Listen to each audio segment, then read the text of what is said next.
নাফরমানির সয়লাভ, অসভ্যতার সয়লাভ। কিন্তু আলহামদুলিল্লাহ এর ভেতর দিয়েও হাজারো লাখো পাক্কা মুমিন ইমানদার নারী, পুরুষ, যুবক, কিশোর, বুড়ো আছে আছে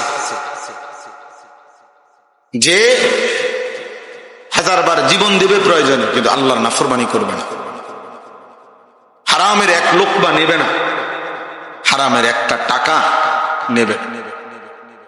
এই ভালো মানুষ, এমন উত্তম মানুষদের বরকতেই বাকি বাটফার সিটাররা খাইয়া যেত। ইমানদারদের বরকত, কোরআনওয়ালাদের বরকত, দ্বীনওয়ালাদের বরকত, আল্লাহকে সেজদা দেনওয়ালাদের বরকত, এটাই সত্য। এই পৃথিবী, আসমান এবং জমিন টিকে আছে আল্লাহ তাআলার নামের উপর, তাওহীদের উপর, লা ইলাহা ইল্লাল্লাহর উপরে। যেদিন আল্লাহ এই নাম থাকবে না, তো সেদিন আসমান ও জমিন থাকবে না।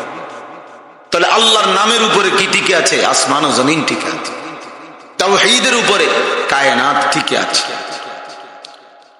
কোন বাটপার, সিটার, সুদখোর, হারামখোর, কোন বখাটে, দুশ্চরিত্র তাদের জন্য না। তারা ইমানদারদের উসিলায় খায়, তারা প্রিয় বান্দাদের, আল্লাহর অনুগত বান্দাদের বরকতে ওরা খায়, ওরা চলে। এই জন্য বাপ, ইসলাহি মজলিস ছোট হোক, 10 জন হোক, 1 জন হোক, খুব দাম। কারণ নিজের পরিবর্তন, নিজের আখলাকের পরিবর্তন, নিজের জিন্দিগির পরিবর্তন, এই ফিকির আসা, গুনাহমুক্ত জীবন গঠন, আল্লাহর ইবাদতে অভ্যস্ত জীবন গঠন, এই কথা বিবেকে আসা, দিলের মধ্যে বসা অনেক বড় নিয়ামত। আমল তো কম বেশি পরে না করবেন, আগে তো দিলে বসতে হবে এই কথাটা, যে আমার আল্লাহকে মানা উচিত, আমার গুনাহ ছেড়ে দেওয়া উচিত, আমার আল্লাহর আদেশ পালন করা উচিত।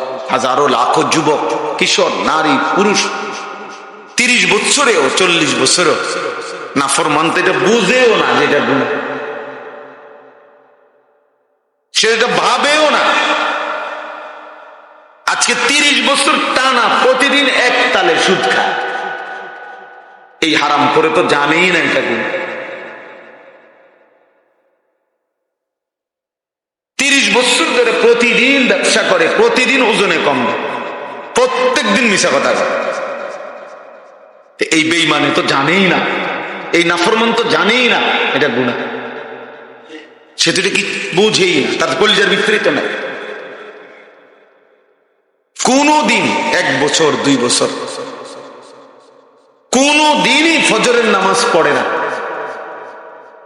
এমন কিশোর, এমন যুবক কোনদিনই ফজরের নামাজ, 365 দিনের একদিনও ফজরের নামাজ পড়ে না। নিশ্চয়ই মুমিনগণ পরস্পর ভাই ভাই, অতএব তোমরা তোমাদের পরস্পর ভাই ভাই প্রত্যেকে একে অপরকে সংশোধন করে দাও। কোরআনুল কারীমের মধ্যে আছে, ওয়া ইন তাইফাতানি মিনাল মুমিনিনা ইকতাতালু ফাআসলিহু বাইনাহুমা। তোমাদের ইমানদারদের মধ্যে যদি 2 দল, 2 গ্রুপ ঝগড়া করে, মারামারি করে, তো তোমরা তাদের মধ্যে সংশোধন করে দাও। কোরআনুল কারীমের মধ্যে আছে,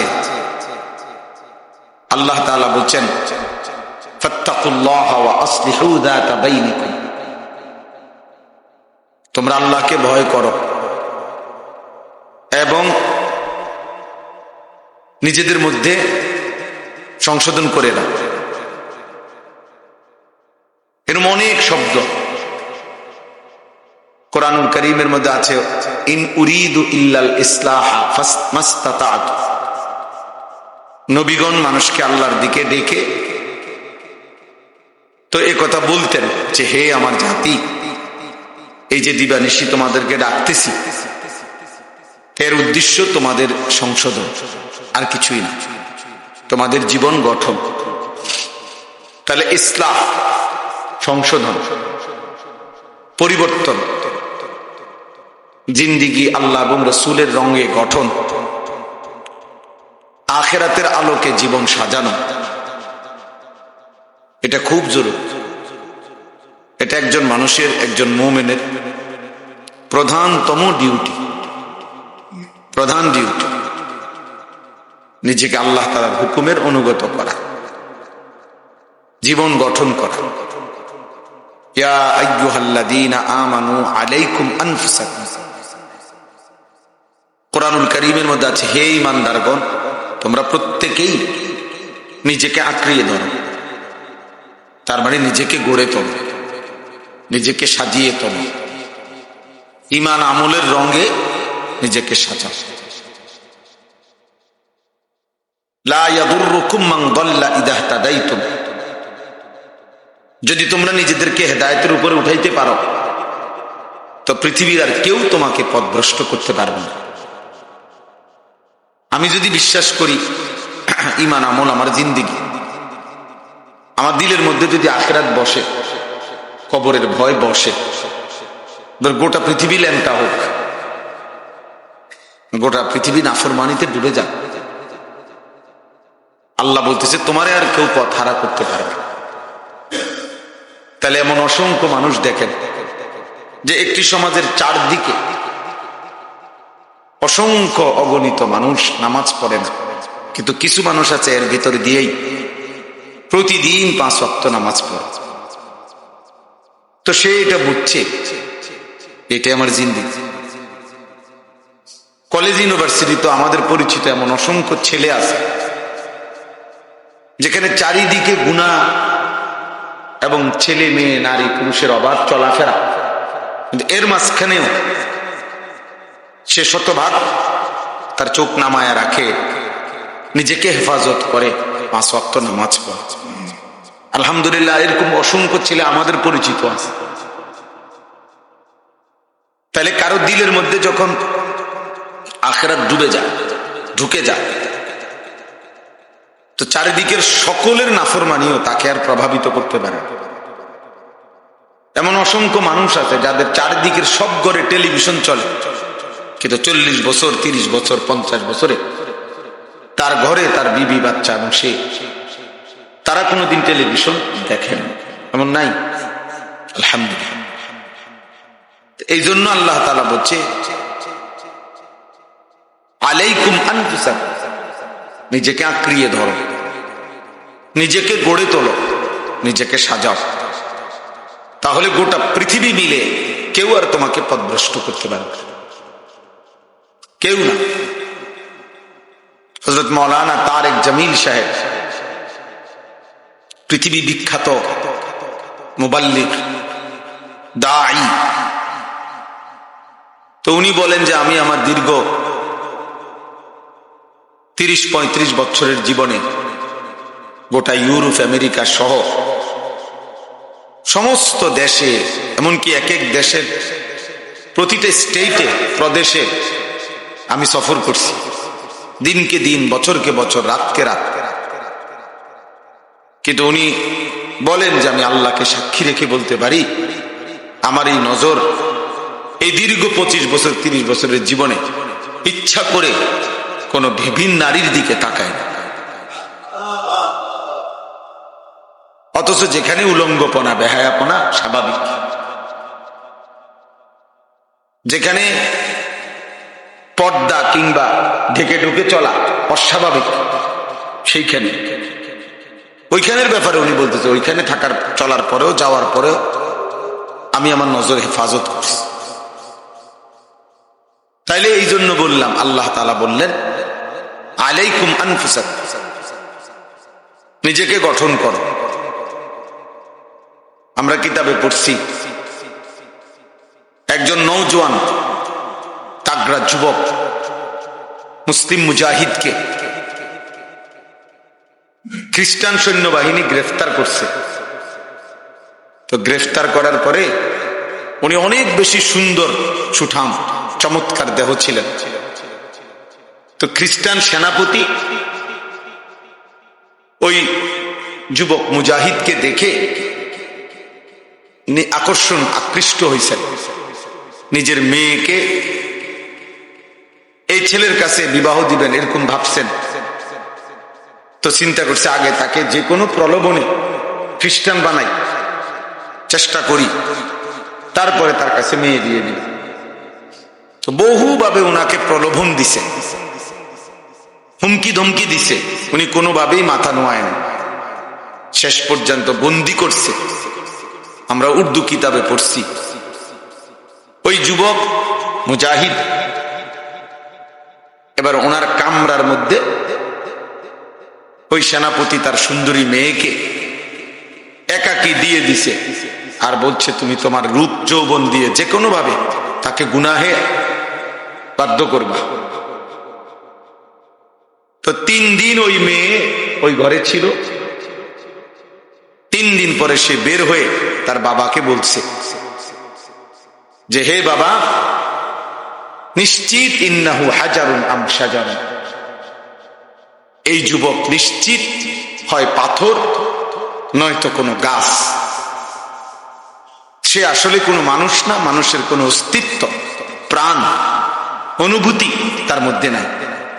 লা ইয়ালতাফিতু ইলাইয়া মাররাত, সে তো আমার দিকে একবারের জন্য চোখটা তুলেও তাকায় না।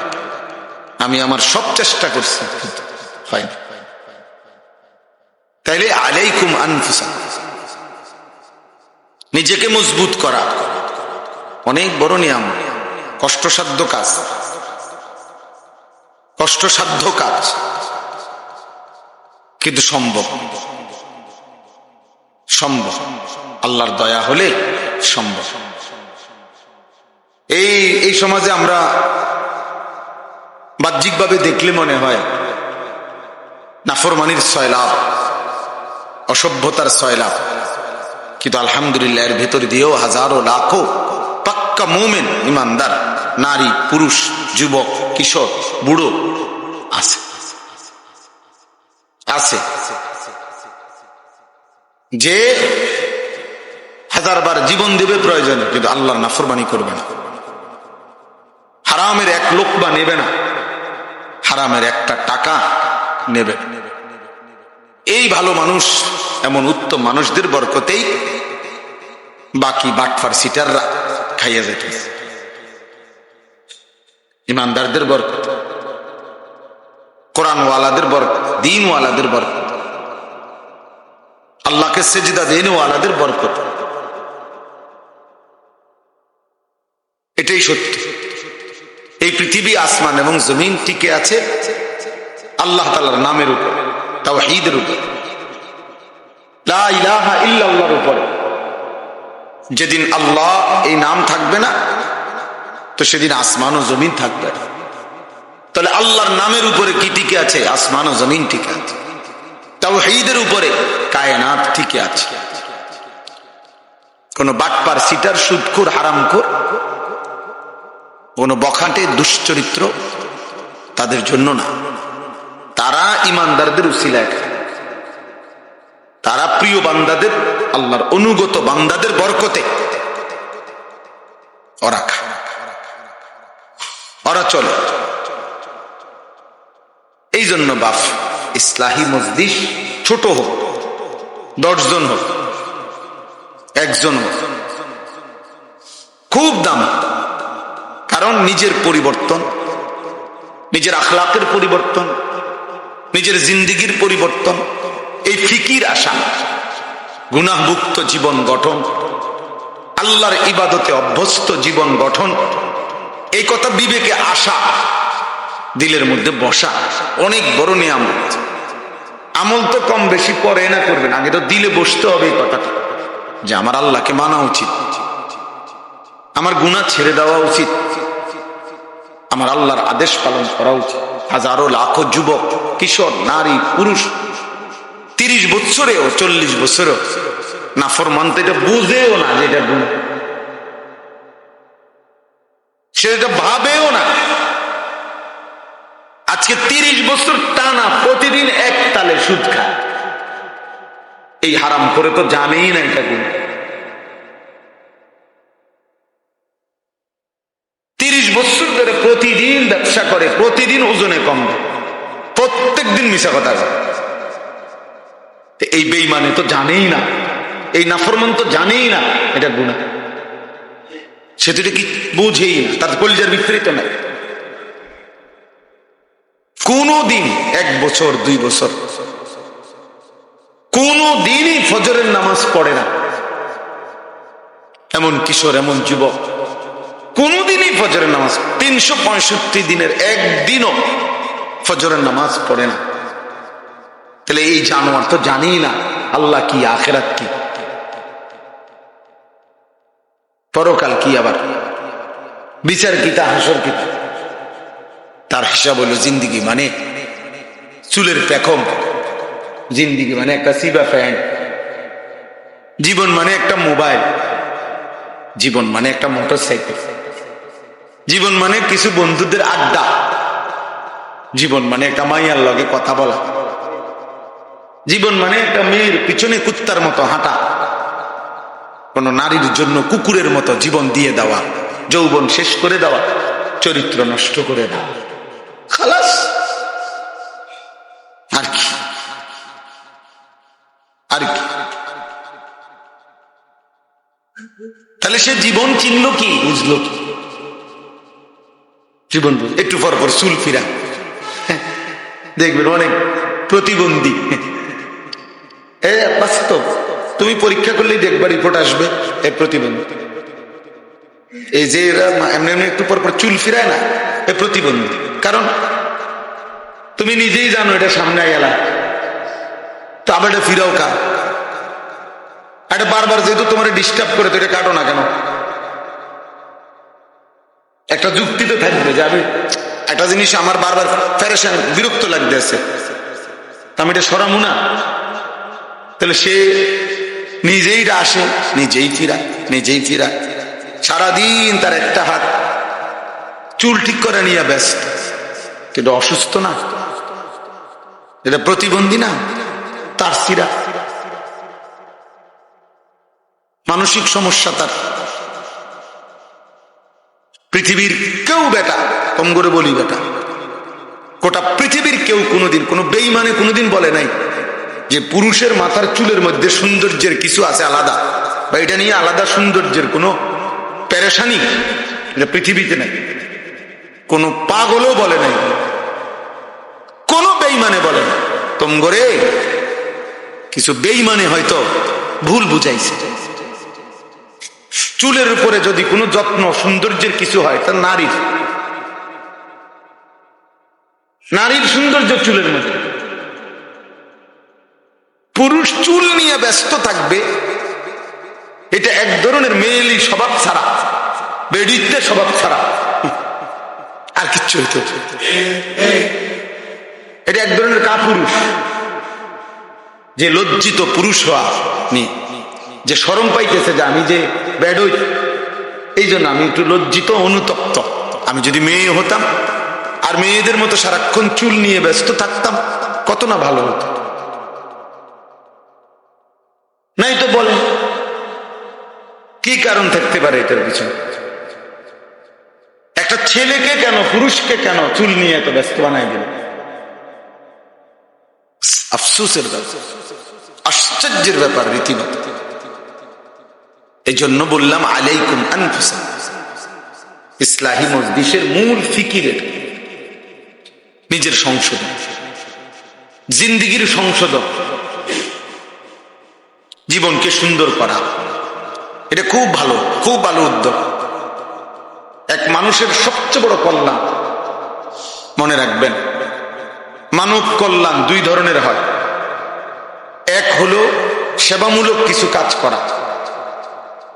কারো বাড়িতে টিউবওয়েল বসাই দিছেন, কারো টিনের চাল দিয়া দিছেন, কারো ঘর বাইরে দিছেন, হ্যাঁ, মেয়েটার বিধবা, মেয়ে বিবাহের ব্যবস্থা করে দিছেন, মাশাআল্লাহ, ভালো কাজ এগুলো।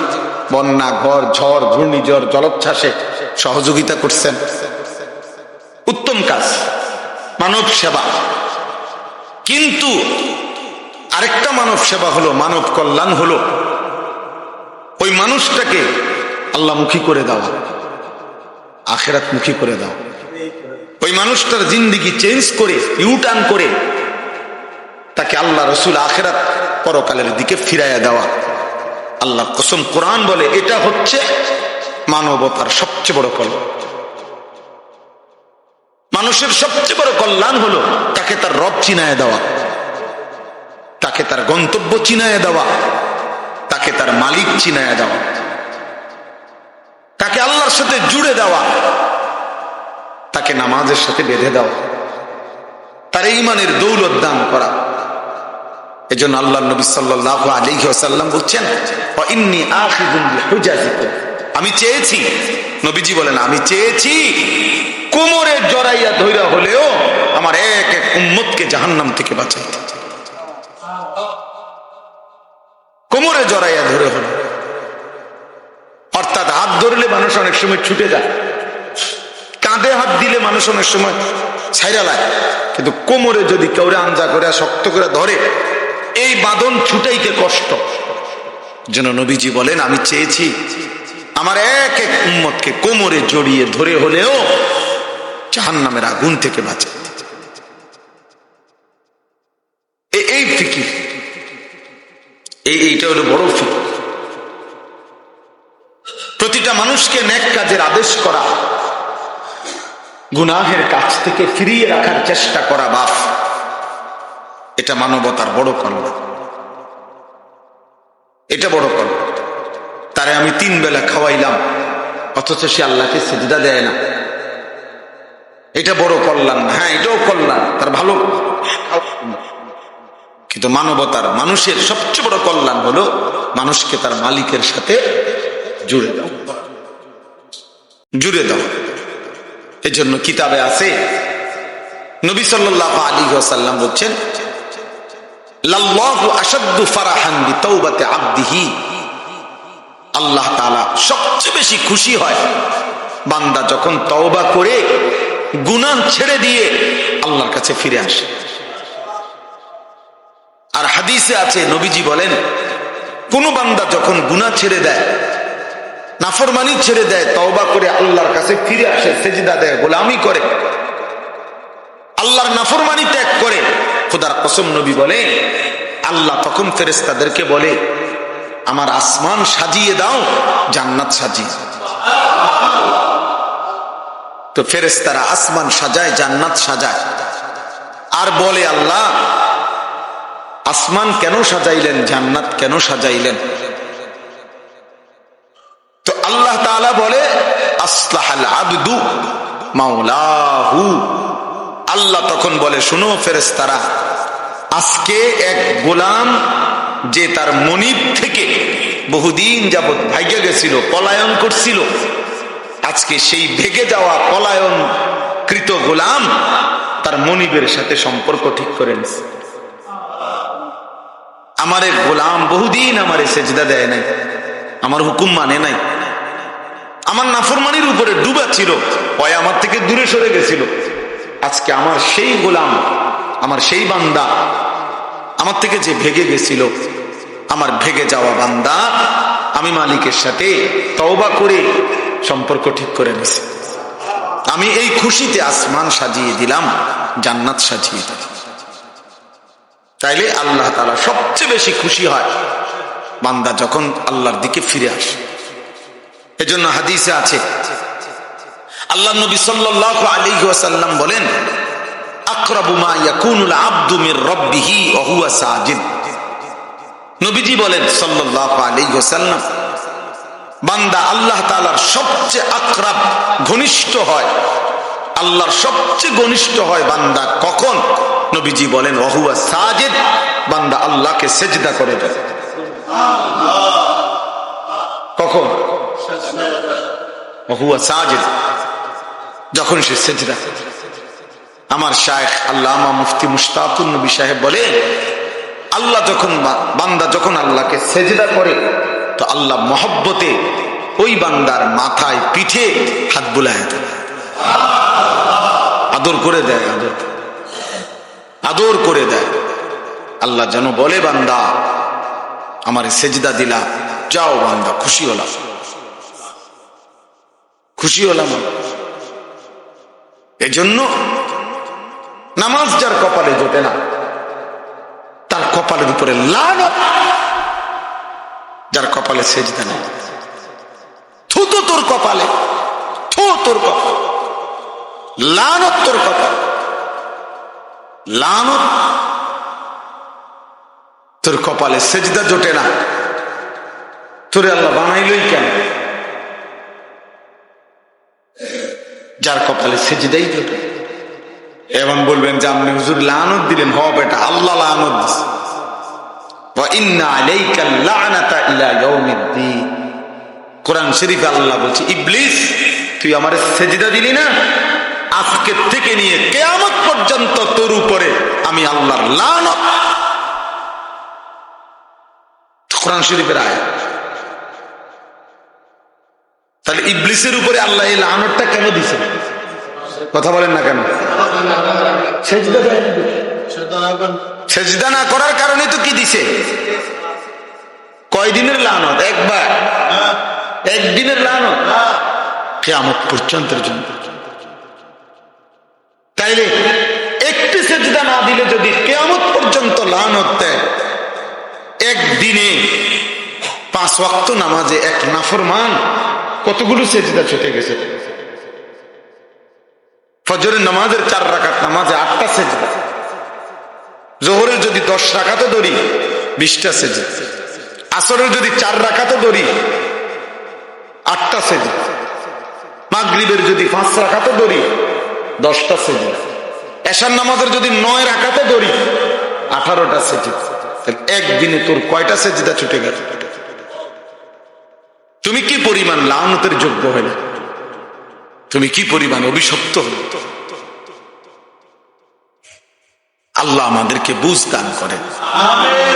এজন্য প্রিয় ভাই বাবা, আমি এজন্য প্রথমেই বলে নিলাম, 10 জন হোক, 5 জন হোক, 50 জন হোক, এটা কোনো কথা না। এক আল্লাহর বান্দার ফিকিরও বলা দরকার। একজনের জন্য আল্লাহর কথা শোনানো দরকার, ইসলাহ দরকার, সংশোধন দরকার। এই বলতে বলতে, শুনতে শুনতে, বারবার বলতে বলতে বলতে বলতে ঠিক কখন কার পরিবর্তন হবে, ঠিক কখন কোন দিন কে বদলে যাবে, সেটা মূলত আল্লাহর ফয়সালা। আমাদের দায়িত্ব বলতে থাকা, শুনতে থাকা, আয়োজন করতে থাকা। মূলত ফয়সালা, হেদায়েত কে দিবে? আল্লাহ। এতদিন ধরে ওয়াজ করি, কোন মানুষ তো ভালো হয় না। না, মানুষ সবাই ভালোই যাইতেইব, এটা জরুরি না, আমার বলা জরুরি। হুজুরে যেমন 10 বছর ধরে মাহফিল করি, কই মানুষের তো কোনো পরিবর্তন দেখি না, এই জন্য আর মাহফিল করতাম না। তা আর মাহফিল না করলে 10 বছর, এবার যেহেতু 10 বছর করেও দেখছেন ভালো হয় না, তো না করলে 10 বছর তো ভালো হয়ে যাবে, ভালো হয়ে যাব। তাই আমার দায়িত্ব তো এটা। আমার দায়িত্ব তো কয়জন হেদায়েত পাইলো না পাইলো এটার হিসাব করা আমার দায়িত্ব, আমার বলা দায়িত্ব, বলতে থাকা। এই জন্য আপনারা, রাসেল ভাই সহ আমারে বলছে, আমি ডেট দিছি, বাকিরাও আমি হয়তো সবাইকে চেহারা তো চিনি আলহামদুলিল্লাহ। আপনাদের এই হিলফুল ফুজুল নামে আপনাদের এই আয়োজন আপনারা ধারাবাহিক করবেন, ধারাবাহিক। 5 জন যদি আপনাকে সদস্য হন, আপনারা আগে নিয়ত করবেন যে দোস্ত আগে ওয়াদা করো আমরা 5 জন শুনবো কিনা। যদি বলেন তো 5 জন, তো হুজুরে কইয়া লইবেন আগে, হুজুর আমরা সদস্য হইলাম 30 জন, বা আমরা 10 জন নিয়ত করছি পাক্কা যে আমরা ওয়াজ শুনবো, আমরা আমগো 10 জনের লেগে কইবেন নি। কথা বোঝেন না? এমন হুজুর যদি রাজি হয় এবারে দাওয়াত দিন, বললাম লোক হইব 10 জন, আর যদি বেশি হয় আলহামদুলিল্লাহ, আর না হইলে আমরা 10 জনের বুঝ দেব। আপনি 10 জনরে বলবেন, আপনি 5 জনরে বলবেন, একজনকে বলবেন। আল্লাহ আমাদেরকে তৌফিক দান করেন। এই হিলফুল ফুজুল এটা নবীজি সাল্লাল্লাহু আলাইহি ওয়াসাল্লামের জন্মেরও আগের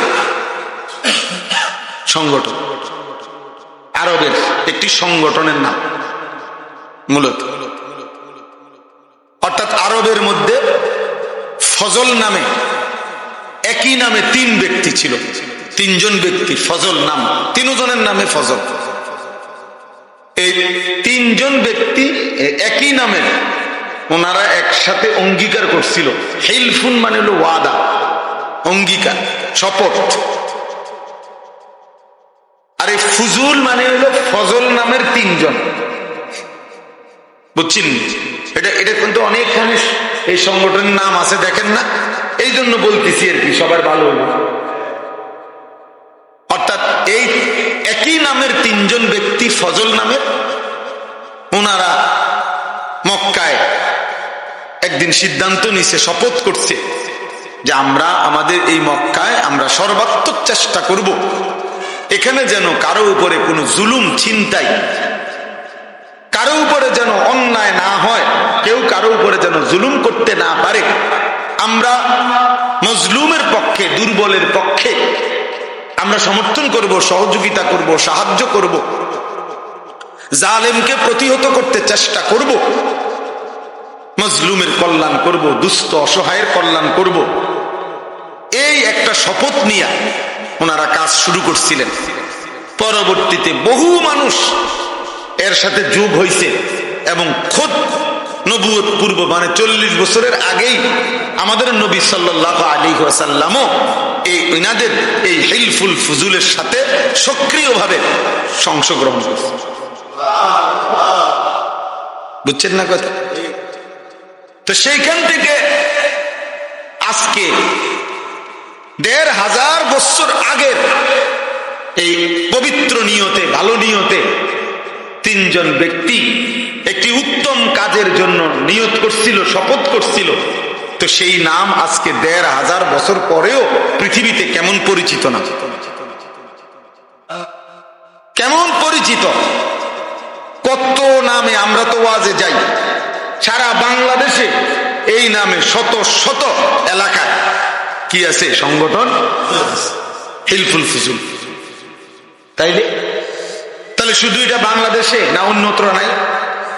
তাহলে এই জন্য বললাম মুখলেসানা খেদমত মানে নিষ্ঠার সাথে আল্লাহর সন্তুষ্টির জন্য কোন খেদমত যদি করা হয় তো যুগ যুগ ধরে এটা টিকে থাকে।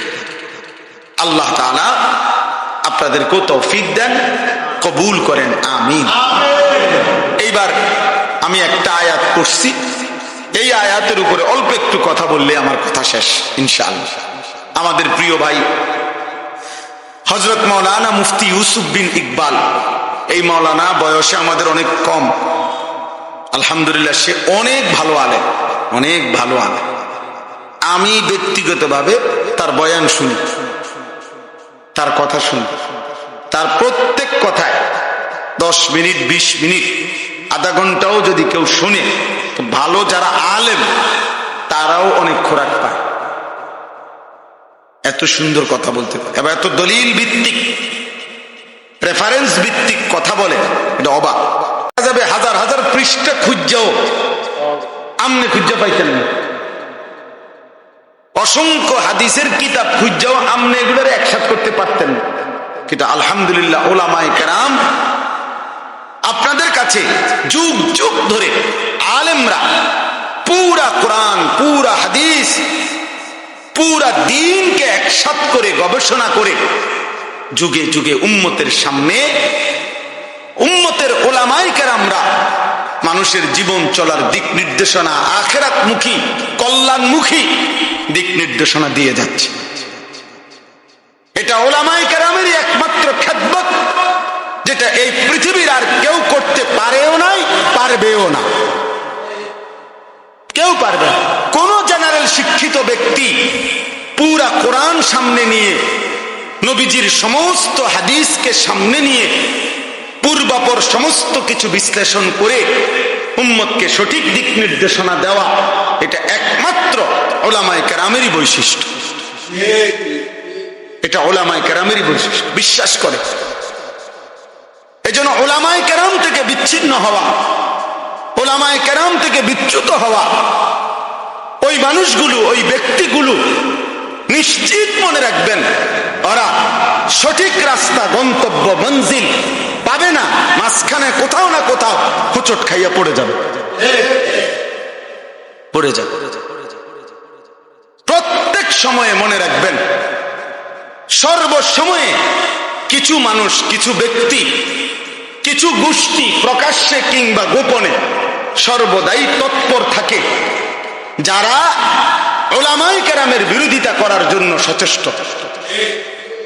কারণ হলো তারা জানে মানুষ যত বেশি উলামায়ে কেরামের সাথে থাকবে, উলামায়ে কেরাম থেকে শুনবে, তত বেশি প্রকৃত দ্বীন, প্রকৃত ইসলাম, প্রকৃত আমল, প্রকৃত জীবন গঠন করতে পারবে। আর জীবন যদি সুন্দর হয়ে যায়, ঈমান আমলের উপরে উঠে যায়, মানুষ যদি অন্যায়, অশ্লীলতা, বেহায়াপনা, অসভ্যতা, নোংরামি, হারাম, অবৈধ উপার্জন এগুলা যদি উলামায়ে কেরামের বরকতে ছেড়ে দেয়, তাহলে মুনাফিক যারা, বেঈমান যারা, নামধারী ছদ্মবেশী মুসলমানের দুশ্মন যারা, তাদের লস, তাদের লস। এই জন্য সবসময় কিছু ব্যক্তি, মানুষ, গ্রুপের চেষ্টা থাকে, যারা সর্বদাই চেষ্টা করে উলামায়ে কেরাম থেকে মানুষকে কি করতে, বিচ্ছিন্ন। হ্যাঁ, আপনার নারী সংস্কার কমিশন, যেটা নিয়ে সারা বাংলাদেশ প্রতিবাদ করছে, বাংলাদেশের উলামায়ে কেরাম সহ ন্যূনতম ঈমান আছে, আমল আছে এমন বিবেকবান মুসলমান নারী পুরুষ প্রত্যেকেই বলছে যে কোরআন সুন্নাহ বিরোধী।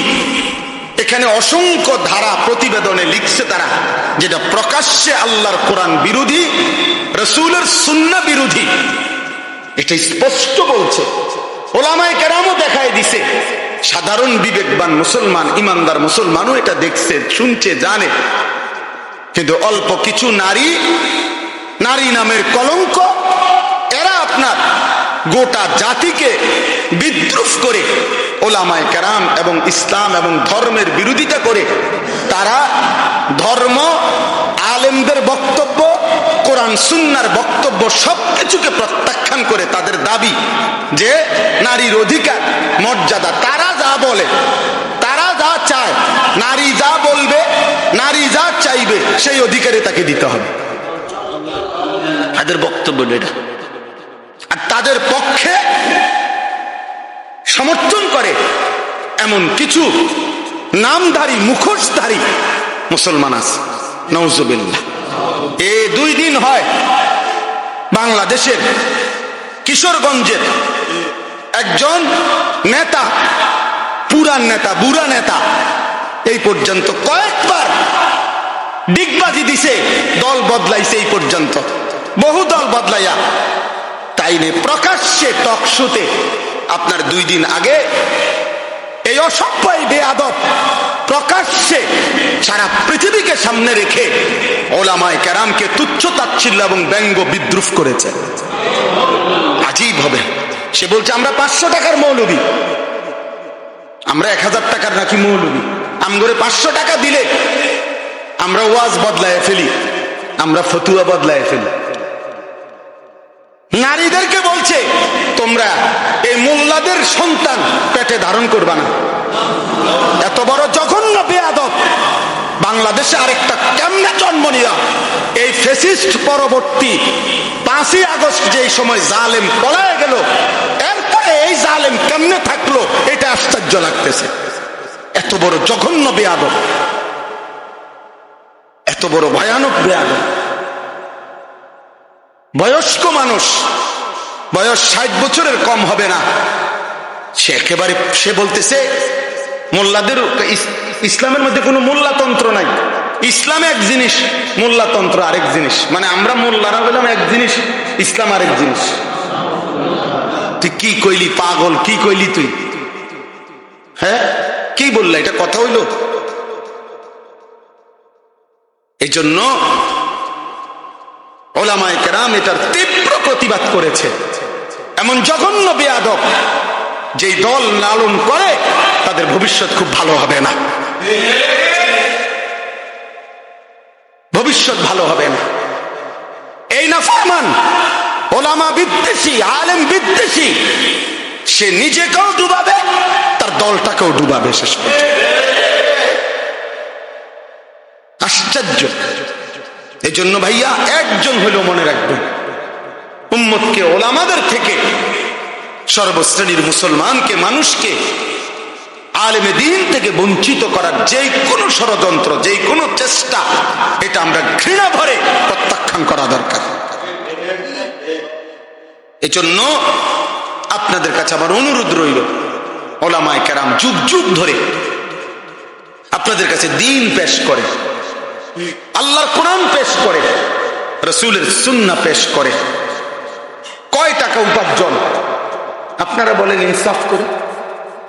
একজন মসজিদের ইমাম, একজন মসজিদের মুয়াজ্জিন, একজন মাদ্রাসার উস্তাদ, কয় টাকা উপার্জন তার? সামান্য কয় টাকা দিয়ে দিনের পর দিন। আমার একবার দাউদকান্দিতে এক মসজিদের ইমাম সাহেব, বিশ্বাস করেন কত আমনের মতো বয়সী হবে, বয়স্ক মানুষ, ইমাম সাহেব আমারে জড়ায় ধরা একদিন আমারে বলতেছেন যে হুজুর, আমি আজকে 26 বছর এই মসজিদে ইমামতি করি, অল্প কয়টা বেতন পাই।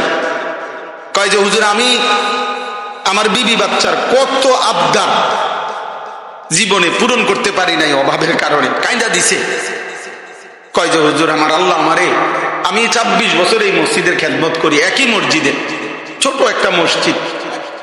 বলতেছে হুজুর, আমার আল্লাহ আমারে, আমাদের দুনিয়ার কোন স্বপ্ন, বাচ্চাদের আশা আকাঙ্ক্ষা, কত কিছু পূরণ করতে পারি নাই অভাবের কারণে, আমার আল্লাহ আমারে আখিরাতে দিবনি। আমি কি বলতাম? আমি জড়াইয়া ধরে ওনারে অনেক কাঁদছি, কাইন্দা বললাম হুজুর, আমি বলেন কি, ইনশাআল্লাহ আল্লাহ আপনাকে এই পরিমাণ দেবে, সেদিন আপনি এবং আপনার পরিবার খুশিতে আনন্দে আত্মহারা হয়ে যাবে, আনন্দে আত্মহারা হয়ে যাবেন। আলেমে দ্বীন কখনো কারো উপার্জন মাসে 8,000 10,000 টাকা, আর ওই বেয়াদব সে নাকি নেতা। এই বেয়াদব পরিষ্কার বলতেছে, মুসলমান নারীদেরকে বলতেছে, তোমরা মোল্লা মৌলবীর বাচ্চা পেতে নিবে না। এত বড় জানোয়ার মুসলমানের ঘরে জন্ম নিল কেমনে? এত বড় বেঈমান, কি পরিমাণ আশ্চর্য কথা, চিন্তা করে দেখেন। নারীর মর্যাদা, নারীর অধিকার, ওলামায়ে কেরাম এ ব্যাপারে কিচ্ছু বলে নাই, বলছে কোরআন সুন্নাহ বিরোধী। নারীর অধিকারের নামে যে প্রস্তাবগুলো দেওয়া হয়েছে এগুলো প্রত্যাখ্যান করছে। কথা বলেন না কেন? ইসলাম বলছে বাবার মৃত্যুর পরে আপনার উত্তরাধিকার সম্পত্তি 2 বোন 1 ভাই, নাকি এটা আপনারা সবাই জানেন? এটা তো কোরআন শরীফের আয়াত। তো ওরা বলতেছে না, এটা সমান করতে হবে। এখন এই কথাটা যে কোরআন সুন্নাহ বিরোধী, এটা বলবার জন্য সামান্যতম আকল দেমাগ আছে, সে বুঝবে না কথাই, সেটা বুঝবে। আপনি যদি বলেন যে এরকম করলো কেন, তা আপনি গোটা ইসলাম সব বুঝেন, কথা বলেন না কেন? আল্লাহর সব বিধান আমরা বুঝি, তো আল্লাহর ফয়সালা আমরা মানি না? আপনি কবরের আযাব বুঝেন, আপনি হাসরের আযাব বুঝেন, তো তাইলে আল্লাহ তাআলার প্রত্যেক কথা সত্য, সঠিক, যৌক্তিক, ইনসাফ। নবীজি বলছে, আয় আল্লাহ, আদলুন ফিয়া কাবাউক, আপনি আমার ব্যাপারে, যার ব্যাপারে যে ফয়সালা দিছেন, এটাই ইনসাফ, এটাই সঠিক, এটাই আদল। আল্লাহ তাআলা বান্দার উপরে জুলুম করবে, আল্লাহ বান্দার ভালোটা বুঝবে না, আর এই নাফরমান কয়েকজন মহিলা বুঝবে? এটা সম্ভব? যাই হোক, আমার বলার উদ্দেশ্য হলো ওলামায়ে কেরাম থেকে বিচ্ছিন্ন হবেন না। ওলামায়ে কেরাম থেকে বিচ্ছিন্ন করার জন্য যারা যত কষ্টই করুক, ইনশাআল্লাহ এটা তো স্পষ্ট হয়েছে, 15 বৎসর কত রকমের মিথ্যা অপবাদ দেওয়া হয়েছে, কত জেল জুলুম, কত নির্যাতন হয়েছে আলেমদের উপরে। আজকে সেই আলেমরাই এখনো সেই মসজিদ, মাদ্রাসা, আলেম, ওলামা বাংলাদেশে আছে, কিন্তু ওই জুলুমবাজ আর বাংলাদেশে নাই। অতএব এই নতুন করে এই জঘন্য বেয়াদব যে আলেমদেরকে উপেক্ষা করলো, তুচ্ছ তাচ্ছিল্য করলো, কিশোরগঞ্জের এই বেয়াদব ইনশাআল্লাহ বাংলাদেশে থাকতে পারবে না। দেখেন ইনশাআল্লাহ আল্লাহ বেইজ্জতি করবে, আসমান ওয়ালাই বেইজ্জতি করবে ইনশাআল্লাহ। অতএব আপনাদের কাছে অনুরোধ, এভাবেই চলছে ওলামায়ে কেরামের বিরোধিতা, কোরআনের বিরুদ্ধা, দ্বীনের বিরোধিতা। ওলামায়ে কেরাম হচ্ছে কোরআন সুন্নাহ বিরোধী বক্তব্য। তুমি এটা না প্রমাণ করবা যে না এই কথাটা কোরআন সুন্নাহ বিরোধী নয়। কথা বলেন না কেন? যে আমরা এটা লেখছি এটা কোরআন সুন্নাহ বিরোধী নয়, এটা বুঝে দিলে তো, এটা জনগণকে বললেই তো যে হুজুররা মিথ্যা বলতেছে, না এটা কোরআন সুন্নাহ বিরোধী না, এটা কইলেই তো হয়। অথবা এটা বলেন যে কোরআন সুন্নাহ বিরোধী কথা বাংলাদেশের 95% মুসলমান মানতে হবে, এটা কইয়া দেখো না, চাই না আমরা। এরপরে না আমাদের জনগণ মুসলমান প্রতিবাদ করে কিনা দেখা যাবে। মুসলমান তো এখনো মরে নাই, ইমানদার তো এখনো কি করে নাই, সবাই মরে নাই। এই জন্য আমি আপনাদের কাছে বললাম আমরা প্রত্যেকে ইনশাআল্লাহ এই কোরবানি, কিছুদিন আগে, কয়েক বছর আগে আমি নিজেও একবার পত্রিকায় দেখছি, এক ভদ্রলোক পরামর্শ দিছে কোরবানিতে এই ব্যাপক পশু জবাই না করে এগুলো গরিব দুঃখীকে দান করে দিলে ভালো হতো। হেতের বুদ্ধি, অর্থাৎ শরীয়তের একটি বিধানের জন্য যে টাকাটা খরচ হয়, এটা শরীয়তের এই বিধান পালন না করে ওনার গরিব দুঃখীর লেগে মায়া লাগছে, গরিব দুঃখীর লেগে তুমি ভিন্ন টাকা উঠাইয়া মানুষদেরকে ভিন্নভাবে দান সৎকা করার জন্য উৎসাহিত করতে পারো না? এই দেশের মানুষ কোরবানির টিহা দিয়ে গরিবকে দিতে হইব কেন? গরিবকে আলাদা টাকা দেওয়ার জন্য উৎসাহিত করতে আলেম ওলামারা নিষেধ করছে। কথা বলেন না কেন? নিষেধ করছে। আমরা বলছি যে গরিব দুঃখী এতিম অসহায়কে দিয়েন না, তো তুমি কোরবানির টাকা দিয়া গরিব দুঃখীরে দিবা কেন? কোরবানি না দিয়া, এটা তো শরীয়তের বিধান। শরীয়তের বিধান কিনা? সাহাবায়ে কেরাম জিজ্ঞাসা করছে মা হাযিহিল আদাহি, হে আল্লাহ রাসূল কোরবানিটা কি?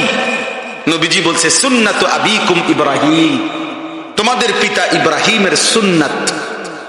এবার নবীজিকে জিজ্ঞাসা করছে ফামা লানা ফিহা ইয়া রাসূলুল্লাহ, হে আল্লাহর রাসূল কোরবানি করলে আমাদের লাভ কি? নবীজি বলছে বিকুল্লি শাআরাতিন হাসানা, প্রত্যেকটি পশমের মধ্যে এক একটা নেকি। তাহলে কোরবানি মানে পশু জবাই শুধু, এটা ইবাদত, পশমে পশমে নেকি। আচ্ছা আরো শুনেন, নবীজি সাল্লাল্লাহু আলাইহি সাল্লাম বলেন মা আমিলা আদমিন মিন আমালি ইয়াউমিন নাহর আহাব্বা ইলাল্লাহ মিন ইহরাকিদ দাম। আল্লাহ নবী সাল্লাল্লাহু আলাইহি সাল্লাম বলেন কোন মানুষ কোরবানির দিন আল্লাহর সবচেয়ে প্রিয় উত্তম আমল যা করে কোরবানির দিন, সেটা হলো ওই পশু জবাই। এরপরে নবীজি বলেন, এই হাদিসের 4টা অংশ, এই প্রথম অংশ বললাম, দ্বিতীয় অংশ নবীজি বলেন ইন্নাহু ইয়াতি ইয়াউমাল কিয়ামাতি বিকুরুনিহা ওয়া আশআরিহা ওয়া আজলাফিহা, ওই ব্যক্তি কোরবানি যে করলো কিয়ামতের দিন সে ওই প্রাণীর শিং, পশম এবং আজলাফ মানে খুর, পায়ের যে খুর আছে না, এই খুর, নবীজি বলেন সে শিং, পশম এবং খুরগুলো সহ হাসরের ময়দানে মিজানের পাল্লায় ওজনের জন্য নিয়ে আসবে। এখন কি অর্থ? অর্থ হইল শিং, খুর এবং পশম, পুরা সারা শরীর চামড়ার পশম, তাহলে এগুলো যেহেতু মিজানের পাল্লায় ওজন হিসাবে দিব, তো গোস্তটি হালাই দিব, তোমার তো গোস্ত হালাই দিব, এটা নি বুঝাইছে মানে শিংটাও বাদ যাবে না, খুরটাও বাদ যাবে না, একটা পশমও কি যাবে না, বাদ যাবে না, পুরো আস্থা তার কোরবানিটা তার মিজানের পাল্লায় উঠানো হবে। কি পরিমাণ নেকি হবে, কি পরিমাণ নেকি হবে? তো এটা কি খামখেয়ালি না, এটা শুধু গরু জবাই। এরপরে 3 নম্বর অংশ, নবীজি সাল্লাল্লাহু আলাইহি সাল্লাম বলেন ওয়া ইন্নাদ দামা লা ইয়াকাউ মিনাল্লাহি বিমাকানিন ক্বাবলা আন ইয়াকা মিনাল আরদ। অর্থ কি? আগে কোরবানকে কোরবান বলে কেন? মানে এই যে পশু জবাই করার এই উৎসবটাকে, ইবাদতটাকে কি বলে? কোরবানি বলে। কোরবান অর্থ হলো, কোরবান শব্দটি আরবি, এই আমি যে আয়াত পড়ছি এখানে আছে ইজ কাররাবা কুরবানান। তো কোরবান শব্দের অর্থ হলো কুরব, নৈকট্য অর্জন করা, কারো ঘনিষ্ঠ হওয়া।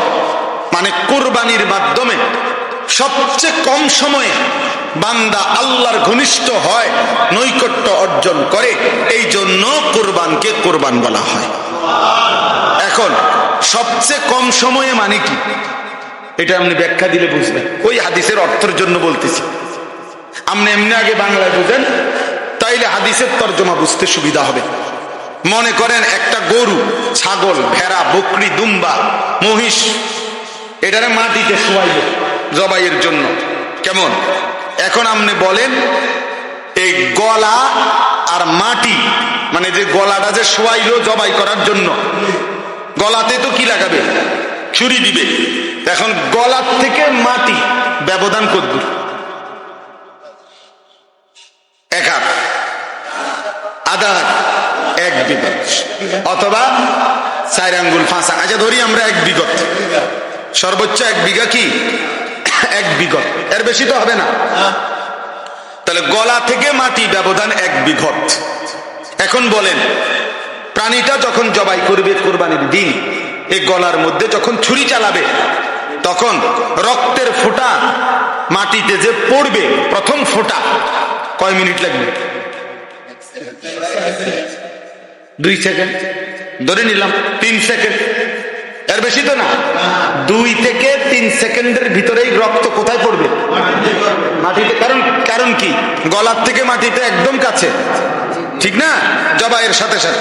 এই নবীজি সাল্লাল্লাহু আলাইহি সাল্লাম বলেন, ওই হাদিসের অর্থ, কোরবানির দিন বান্দা যখন ওই প্রাণী জবাই করে, তো রক্তের প্রথম ফোঁটা জমিনে পড়বার আগেই 7 আসমানের ঊর্ধ্বে আল্লাহর আরশে পৌঁছে যায়।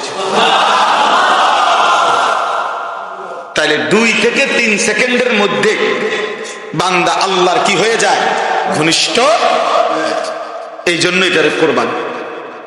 এত দ্রুততম সময়ে বান্দা আল্লাহর নৈকট্য হাসিল করে, এই জন্য এটাকে কোরবান বলে।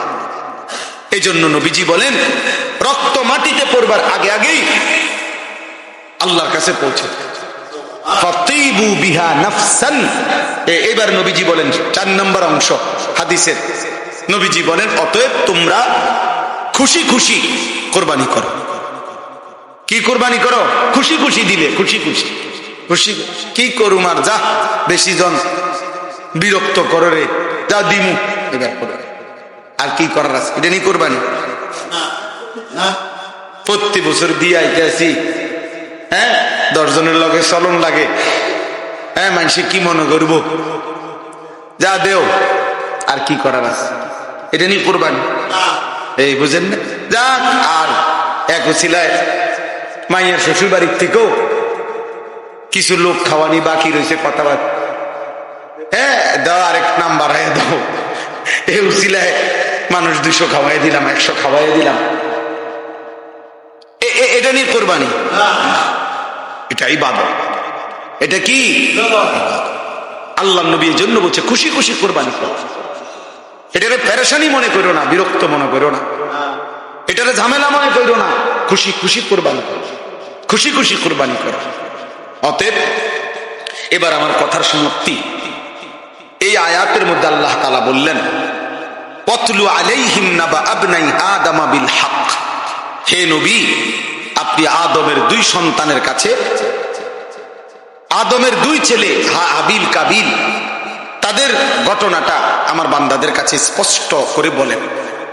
ইজ কাররাবা কুরবানান, যখন তারা 2 ছেলে 2 জন কোরবানি করলো, ফাতুকুব্বিলা মিন আহাদিহিমা ওয়ালাম ইউতাকাব্বাল মিনাল আখার, একজনের কোরবানি কবুল হলো, আরেকজনের কোরবানি কবুল হলো না। ক্বালা লা আকতুলান্নাকা, ওই যে ভাইয়ের কোরবানি কবুল হয় নাই কাবিল, সে তার ভাই হাবিলকে বলল, আমি তোকে মেরেই ফেলবো, হত্যা করব, আমি নারী চাই, আমি ওই মেয়েকেই বিবাহ করব, প্রয়োজনে তোকে মেরে ফেলবো, আমার কোরবানি কবুল না হোক, আমি এত কিছু বুঝি না। এই তখন এই কথাটাই আজকে আমরা এই কয়েকজনের কাছে শেষ এই কথাটা বলার জন্যই পড়ছি। আল্লাহ বলছে ইন্নামা ক্বালা ইন্নামা ইয়াতাকাব্বালুল্লাহু মিনাল মুত্তাকিন, এই কথাটাই শুধু বুঝেন। হাবিল তখন বলছে তার ভাই কাবিলকে যে ঠিক আছে ভাই, আমি বুঝছি তুমি আমারে মেরেই ফেলবা, আমি বাঁচবো না, তবে আমি জীবন দেওয়ার পূর্ব মুহূর্তে একটা কথা বলে যাই। বলছে কিয়ামত পর্যন্ত মনে রাখবা প্রিয় ভাই আমার, সর্বযুগে সর্বকালে আল্লাহ ইবাদত কবুল করবেন তার, গুনাহ মুক্ত জীবন হবে যার। ইন্নামা ইয়াতাকাব্বালুল্লাহু মিনাল মুত্তাকিন, এটা সেই প্রথম দিন বলে দিছে। তার কোরবানি কবুল হবে যে গুনাহমুক্ত হবে, তার ইবাদত কবুল হবে যে গুনাহমুক্ত হবে। মুত্তাকি, তাকওয়া, তাকওয়া মানে গুনাহমুক্ত জীবন, গুনাহ থেকে বেঁচে। তাহলে নামাজ কবুল হবে তার, গুনাহমুক্ত জীবন যার। যাকাত কবুল হবে তার, গুনাহমুক্ত জীবন যার। রোজা কবুল হবে তার, গুনাহমুক্ত জীবন যার। হজ কবুল হবে তার, গুনাহমুক্ত জীবন যার। কোরবানি কবুল হবে তার, গুনাহমুক্ত জীবন। গুনাহমুক্ত কোরবানি, গুনাহমুক্ত নামাজ, গুনাহমুক্ত রোজা, গুনাহমুক্ত জিকির, গুনাহমুক্ত দান, গুনাহমুক্ত সাদাকা, গুনাহমুক্ত ইবাদত। সুদের টাকা দিয়ে কোরবানি দিবেন হবে না, ঘুষের টাকা দিয়ে কোরবানি দিবেন হবে না, কিস্তির টাকা দিয়ে কোরবানি দিবেন হবে না, লোনের টাকা দিয়ে কোরবানি দিবেন হবে না। 2 নম্বরই পয়সা কামাইয়া ওজনে কম দিয়া মিথ্যা বলিয়া মাল হইল 6 নম্বর, কইয়া লাইছেন 1 নম্বর। হ্যাঁ বুঝেন নাই? যত রকমের 900 ধোঁকা প্রতারণা করে উপার্জিত যে সম্পদ, এটা তো হারাম। ওই হারাম সম্পদ দিয়া অবৈধ রোজগার দিয়ে কোরবানি দিবেন, গোশত খাওয়া হবে, কোরবানি হবে, কোরবানি হবে না, সিদ্ধ হবে, আর সে যাবে না। ফেসবুকে আসবে, ইউটিউবে আসবে, মাগার আরশে আজিমে যাবে, আরশে আজিমে যাবে। ইন্নামা ইয়াতাকাব্বালুল্লাহু মিনাল মুত্তাকিন। তাকওয়া জরুরি, তাকওয়া জরুরি। গুনাহমুক্ত জীবন, গুনাহ থেকে বেঁচে থাকা, হারাম থেকে বেঁচে থাকা, আল্লাহর নাফরমানি থেকে বেঁচে থাকা। অতএব আপনাদের কাছে প্রথম যে কথাটা বললাম, এই সবগুলো কথা এবার একসাথ করেন। 1 নম্বর কথা বলছি নিজের ব্যক্তির সংশোধন, আখলাকের সংশোধন, ইসলাহ, এটা জরুরি। এটা কি ভাই? জীবন সুন্দর করা জরুরি, জীবন সুন্দরের জন্য মেহনত করা জরুরি।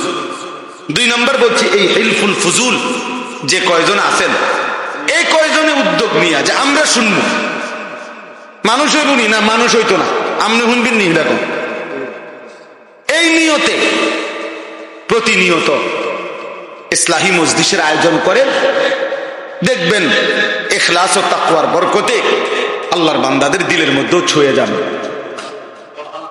ছুঁয়ে যাবে। আর 3 নম্বর কথা হলো উলামায়ে কেরাম থেকে কোনোভাবেই আমরা বিচ্ছিন্ন হব না। উলামায়ে কেরামের বিরুদ্ধে যারা কথা বলবে আমরা তাদেরকে প্রত্যাখ্যান করব।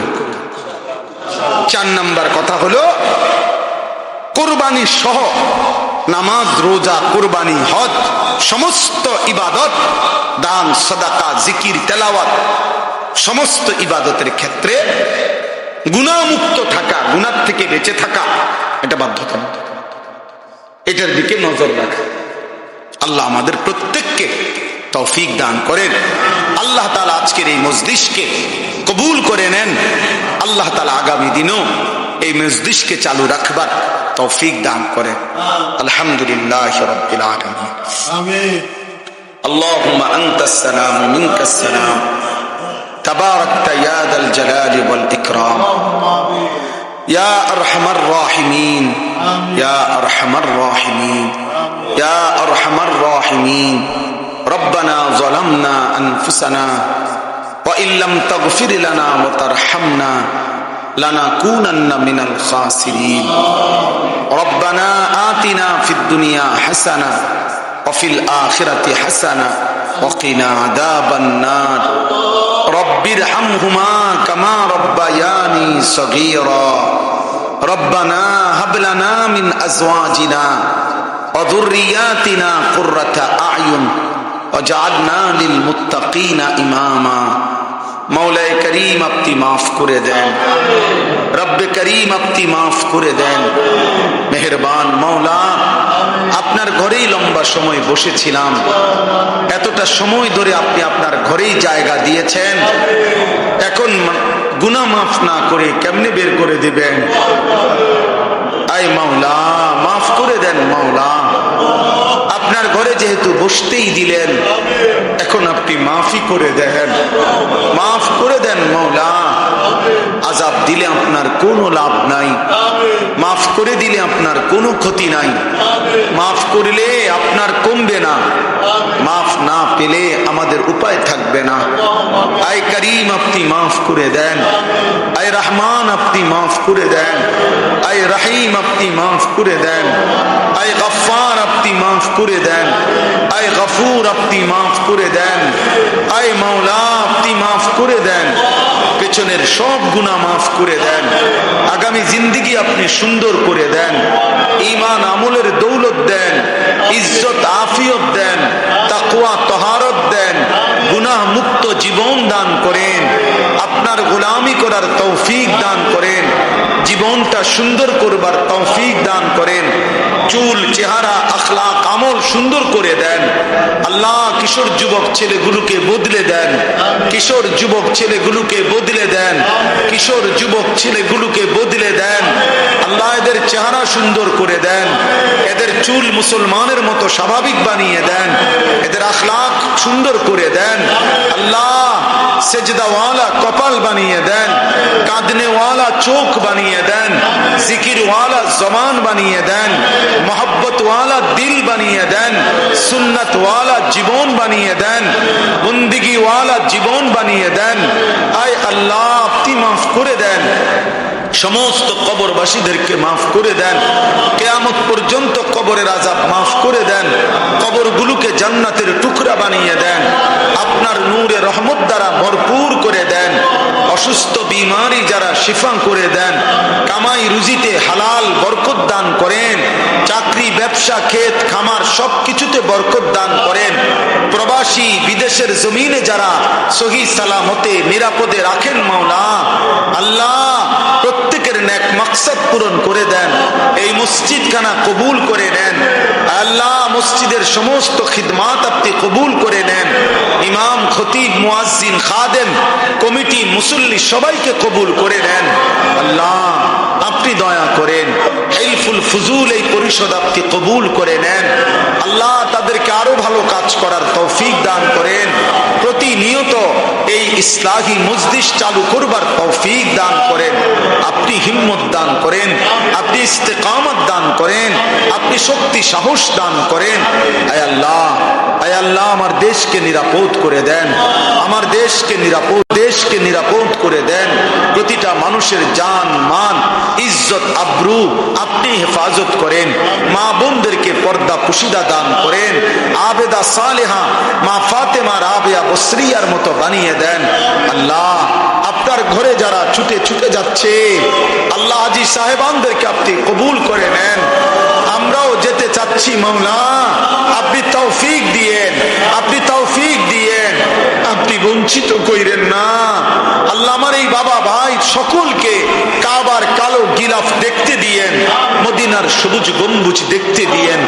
আল্লাহ আপনার ঘর না দেখিয়ে কবরে নিয়েন না মাওলা, মদিনার বন্ধুর রওজা না দেখাইয়া কবরে নিয়েন না মাওলা।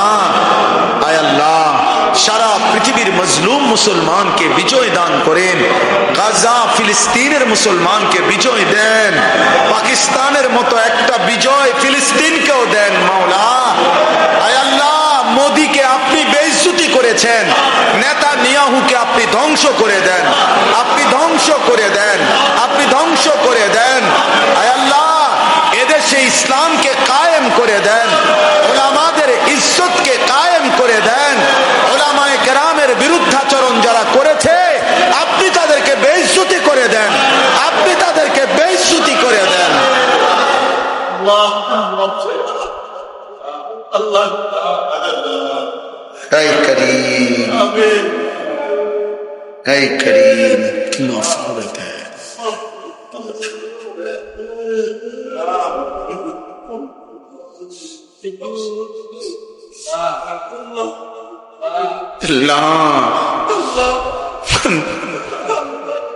আপনি দেন মাওলা, ফিলিস্তিনের বিজয় দেন, গাজার বিজয় দেন, কাশ্মীরের বিজয় দেন, আরাকানের বিজয় দেন, মুসলিমের বিজয় দেন আল্লাহ।